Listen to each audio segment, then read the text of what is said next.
Nakatipid na ata ako sa kuryente. Dahil dito sa napanood ko, gumawa sila ng electric fan. Gamit lamang ang karton, stick at lastik. Ito na ata ang solusyon na mataas na bill sa kuryente. O alam mo na ha, gagawin natin to para malaman natin kung totoo ba talaga o hindi. Ginawa ko na nga yung karton na nakatambak sa labas ng bahay namin. At nilagay ko na ito sa lamesa ng kubo namin. O siya, magikan ko lang ulit kayo.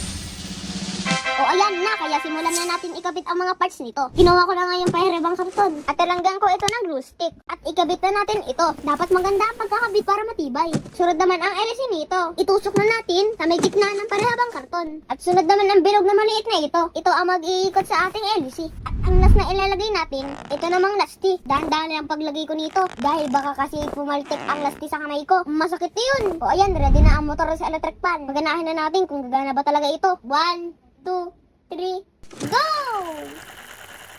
Ala, ang galing! Tuloy-tuloy ang ikot niya. Legit na legit nga ito. Kapag may electric fan na nakaharap.